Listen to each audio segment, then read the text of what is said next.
Hi everyone, it's Pat here from the website sophiaorburs.com. Please read the blogs. I'm traveling through South America. I think you'll really enjoy them, you know. I'm getting really good feedback from a few people, you know.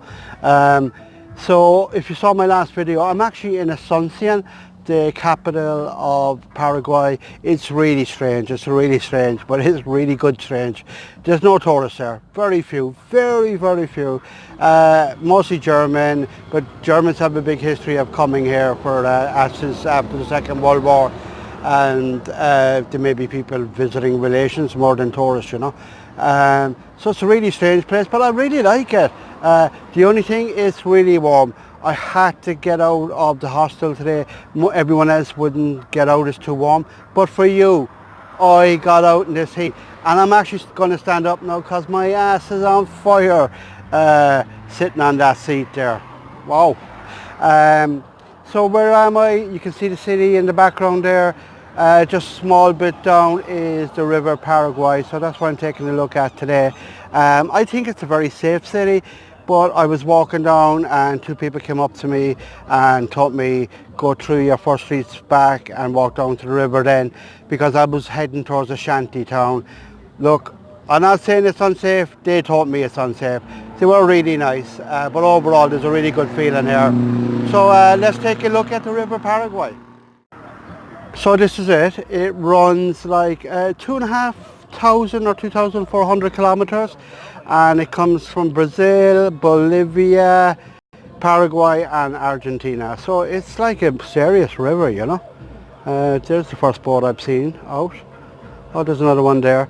So like it's a serious river, you know. It's 2,500 kilometers. And something over there, there's like, that's where all the cool people are, I think.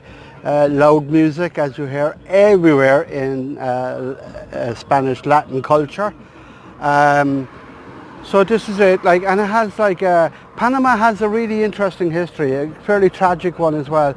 They were involved in a war against Argentina, Uruguay and Brazil, and after the war, almost, I think it was like 70% of the male population was killed during the war, and I think that started in 1864 for about 6 years.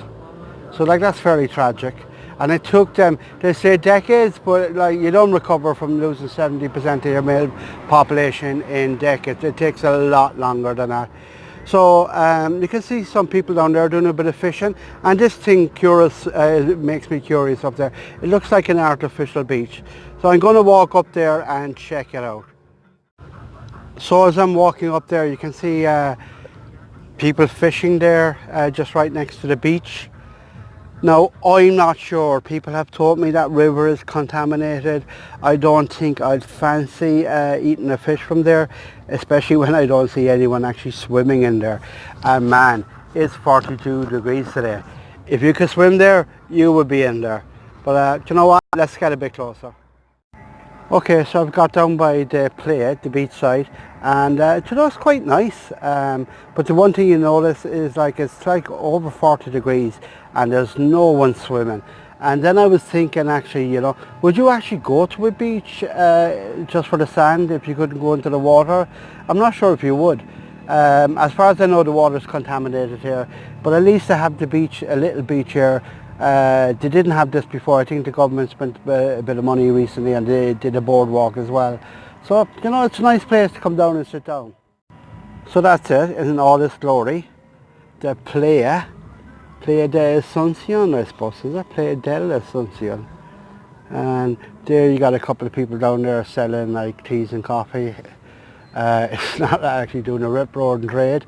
But as I said, today is like, okay, I gotta stand up again. I'm just roasting sitting down.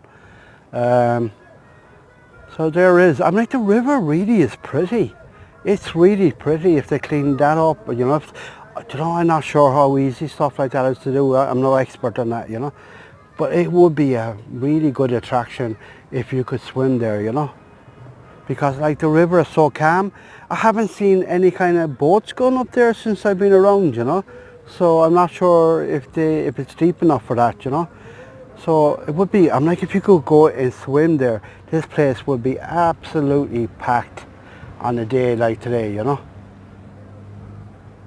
So I can see this place really being popular when as the sun goes down, maybe 7:30. I'm sure this place is packed with people just like enjoying the end of another roasting day in Paraguay. So I'm on my way back from my visit to the beach, and I've just come across, I think it's the President's Palace. I've been trying to find that for the last couple of days, so I've just bumped into it. I'm like, I wouldn't mind Asuncion. It's like a small town. That's pretty nice, isn't it? I'd like to get a lot closer, but there's kind of military everywhere, you know. Oh wow, there's one guy looking at me there, videoing, you know. So it's, yeah, he was watching me as I was passing as well. So down there is the park, or sorry, the port, and there's only a couple of ships there. So I don't think it's the most rocking port, you know. So that's a look at the palace. As I said, it's very hard to get near the palace because when you get elected as the president in South America, you tend to become less a man of the people after that, you know. And I found like most president palaces in South America, you can't get anywhere near them. I suppose there's a reason for that. Keep checking in. That's another day in very hot Asuncion. I'm going to make a few more videos here because it fascinates me. So keep tuned in. It's SophiaBoss.com. Thanks a million. Bye.